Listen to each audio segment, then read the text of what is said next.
Oh, snap. I'm back cutting some more grass. You thought I was gonna let a little Hurricane Ida stop me from cutting some grass? Don't think so. Not happening.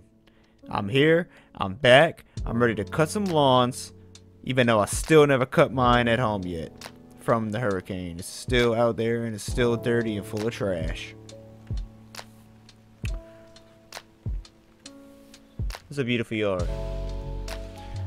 Alright, so I think I'll do this video a little bit different today, to be honest. I know y'all really dying to see me act like a little goofy goober in here, but I kind of want to do like just a commentary, me cutting the grass, talk about my experiences from the past few weeks, just for anyone who's curious. I probably won't do commentary videos like this too often.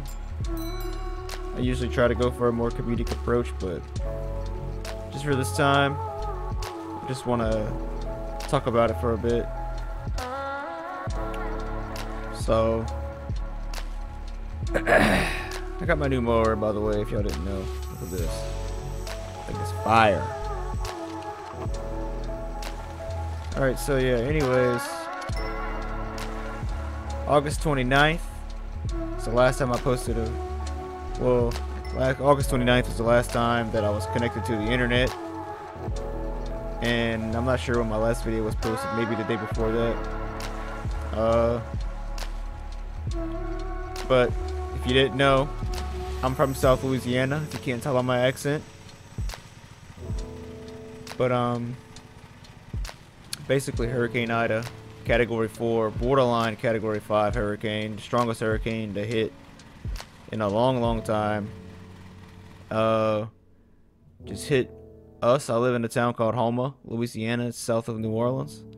It's like at the bottom of Louisiana, and it hit the living crap out of us, I have to say. And yeah, it did a lot of damage to my hometown, to my family's houses, friends' houses and stuff. Thankfully, nobody was killed or, injured from it, but it's definitely like life-changing, honestly, because, like I said earlier, I was out of power for nearly 3 weeks at my own house. I've been staying with my mom. She lives not that far away, maybe like 10 minutes away, but still, it's kind of hard being at your own house. But basically right the day after the storm hit, me and my family over here, my fiance and my 2 sons, are both toddlers. We left here because we had no power and our ceiling was caving through our house. And I mean, it wasn't too much damage, but it was enough to spook us. We didn't know if the house was going to be livable, and the ceiling was caving in more than one spot multiple times, so we felt like it wasn't safe to stay here until like it stopped falling apart, or we could tell when it was going to stop. So we went to my mom's and we stayed there. She didn't have power either. We was on a generator. We had 2 generators going. It's right outside of my bedroom window at my mom's. So every night when I go to bed, that's what I hear, generator noise. So when the storm hit, we had no running water, no electricity, running on generators, and generators take gas. And all the gas stations here were closed, empty. The closest gas station you can get gas from was like Morgan City, New Iberia, which, if you're not from around here, that's like, Morgan City is like 30 to 40 minutes away from where I live, and New Iberia is like an hour, maybe hour and a half, or something like that. I'm not really sure, to be honest. But yeah, imagine taking a drive that far just to get gas. to fill up a generator just so you can have some AC. I don't know if you ever been to South Louisiana, but it's like very hot and it's very humid. Sometimes it gets up to like 95, 96 degrees, which, I mean, if you're from the Southwest, then you know about the heat. But the only thing we got over here is humidity. It makes everything just feels wet and heavy all the time. Basically, even when it's in the midday, everything just feels thick. The air feels thick over here. You sweat for no reason sometimes. So AC is like necessary. If you don't have it, it's hard to function, hard to sleep, hard to get comfortable.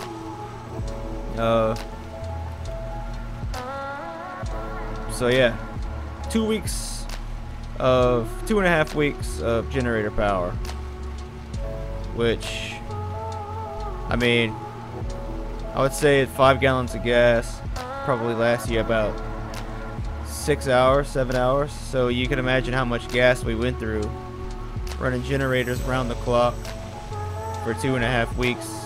And I'm not talking business weeks, I'm talking full 7-day weeks. I'm talking like 18 days of no power. So at least the water came back on though, because it was a lot harder when there was no running water. We were taking showers with gallon jugs and stuff that was donated, box water and can water that was donated. We had to take baths with that, and you know, trying to conserve supplies. But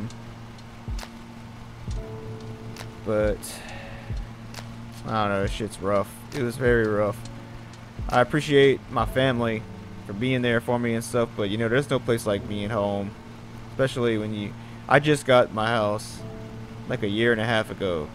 You know, I'm almost 30 years old. I finally got my family a house, and then this has to happen. So it was kind of rough to see it, and honestly almost had me tearing up a few times, but I had to stay strong and stuff. And now it's just a process of getting everything repaired and see what the insurance is going to do.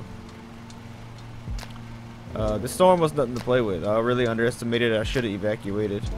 But at the same time, you know, they tell you should evacuate.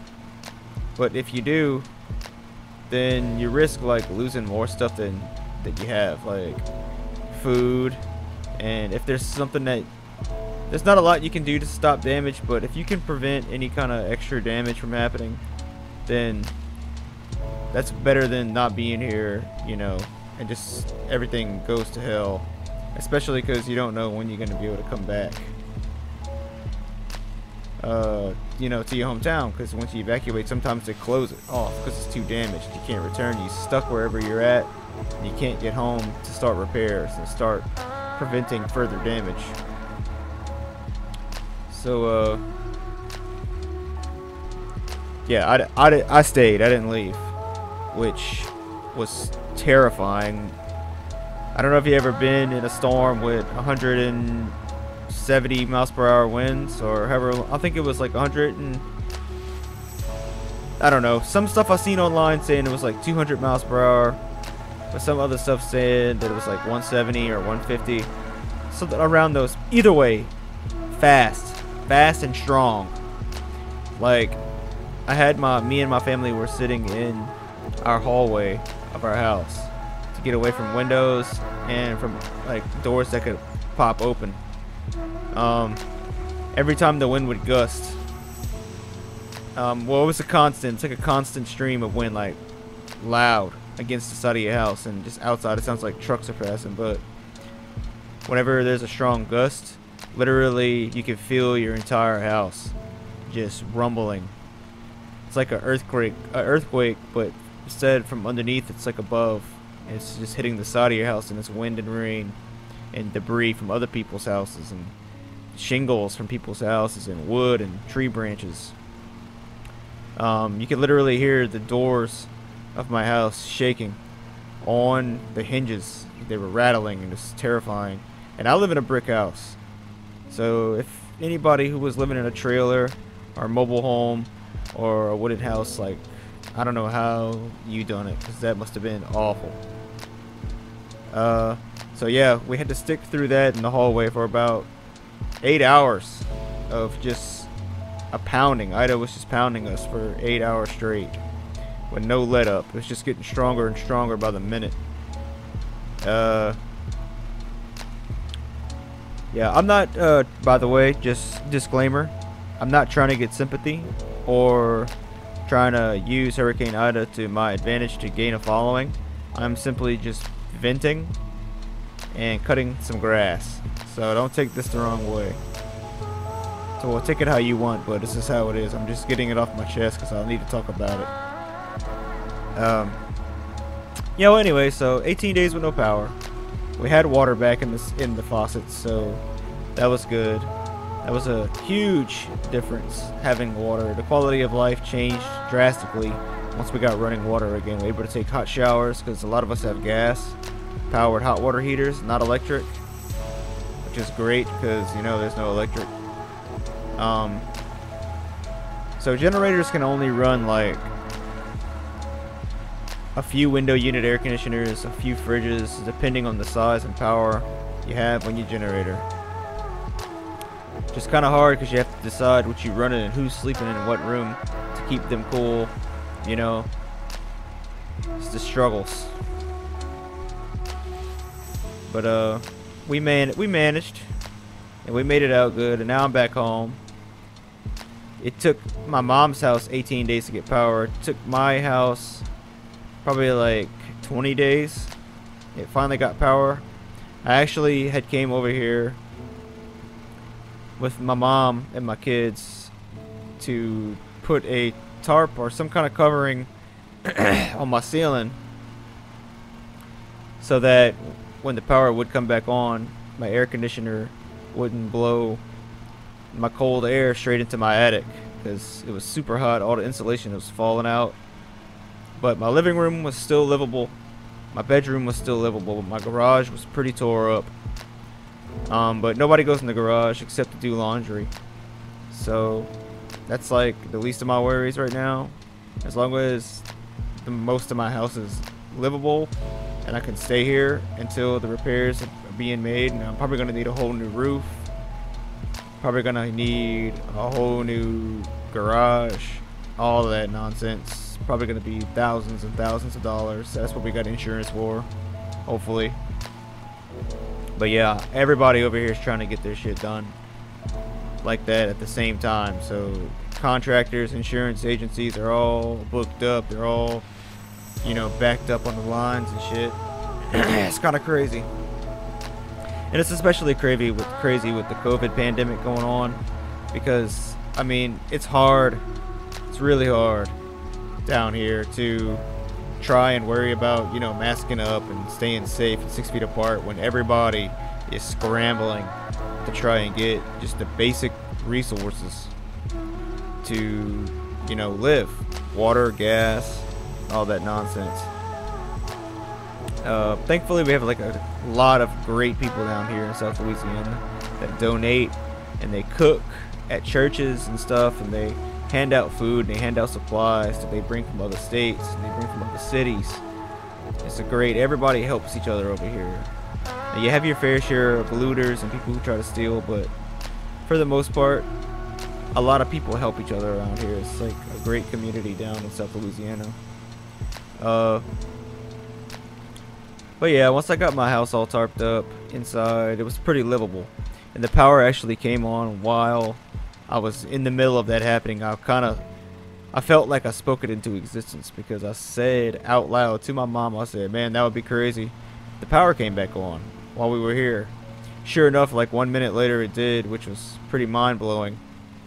But I was like excited as hell. I was freaking out. I was like, yes, finally. Like I said before, I mean, I love my parents, and I love it that I was able to stay at their house and keep my family safe there. But after almost 3 weeks of that, I was just ready to come home, especially because I had started back work again, which, sorry, excuse me, if you don't know from my past videos, I said that I work overnight at a retail, I'll just say it, I work overnight at Walmart, and I'm kind of just doing this YouTube thing as a side project just to see what could happen, see if I can do it. But yeah, obviously we're not working nights right now because a lot of people in the city still don't have power after 3 weeks. From like 3 weeks today that the storm passed, some people still don't have power. Almost nobody has roofs. Everybody's roof is blue, so everybody's trying to take care of that. Tarps and contractors and all. So I've been adapting to a daytime work schedule, which is 10 a.m. to 7 p.m. Just kind of ass because I gotta wake up, go straight to work, come home, and then I pretty much just like wind down and go to bed if I have to work the next morning, you know. So it's like the whole day is gone. It's not that big of a deal. At least I still have a job, and at least my store is still, you know, shoppable and is they can open. The store is good enough to open and let people go shop for their needs, their groceries and stuff. So I'm happy that I get to provide that for our community, but at the same time it sucks because I'm trying to take care of my house and I'm trying to take care of all these repair things, all on top of working. It's just a lot of stress. Plus I have 2 kids. It's stressful. But here I am cutting some grass, getting the load off my chest, just, you know, blowing some steam right now. If you don't care about this video, I understand. This was not really to be entertaining. This is kind of just me venting, and honestly, playing this game, it helps because I'm just like sitting here getting satisfied by this grass. It's just super chill. Yeah. I don't know. Let me collect myself for a second. Hold on.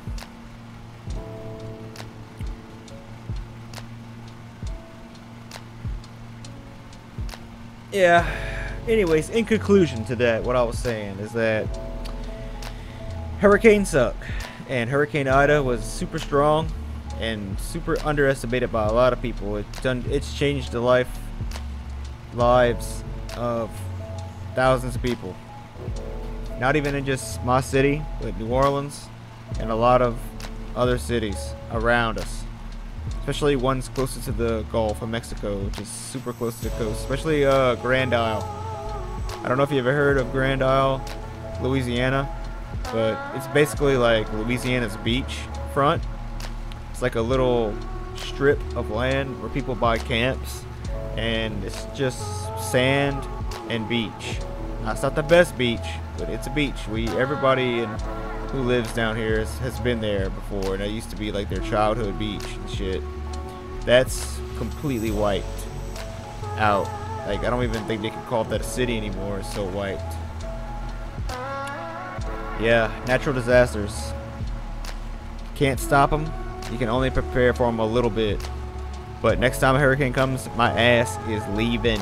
I am not staying, because that was terrifying, and I cannot put myself and my family through that kind of fear. Again, that was intense.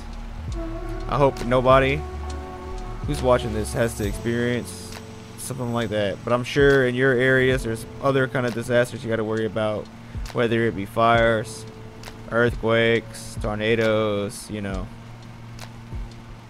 It's just fucking heartbreaking to go outside one day, August 28th, everything looks perfect and everything looks green and lush and beautiful and just how you like it, but you take all that for granted. Just to go outside 24 hours later, the same place, and it looks like a war zone. Power lines broken, trees ripped out of the ground, roofs ripped off of houses, houses crushed, leveled, businesses destroyed, people losing their shops, their stores, their food establishments, fast food chains unable to open, gas stations, no gas. It's just crazy. You should see the lines at the gas station. They're massive. Massive lines. Anyways, I think I've said enough, so I'll probably speed up this part just to shorten up this video a little bit. But if you've been listening this whole time, thanks for listening. because this has been very refreshing and very zen for me to be able to talk about this. So, speed time.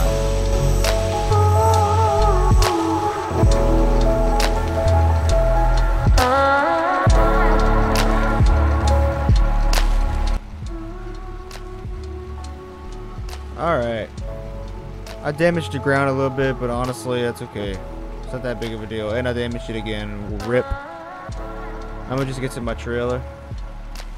Call it a day on this. Now that I got all that out of my system. This new mower is pretty fire though. If you hadn't noticed, it's really fire. I hope this video isn't too long.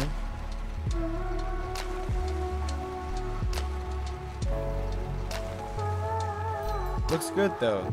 Anyways, you guys, thanks for listening to me rant about my experience with the hurricane. I just wanted to share that with y'all, just kind of get a, you know, in-depth look at what it's like. It's pretty crazy, but it is what it is. I love Louisiana. I don't think I'll ever leave because I probably can't afford it anyways, but I don't know. Anyways, I'll catch y'all in the next video. Hit that subscribe button, hit that like button. Thank y'all for listening. Have a good one.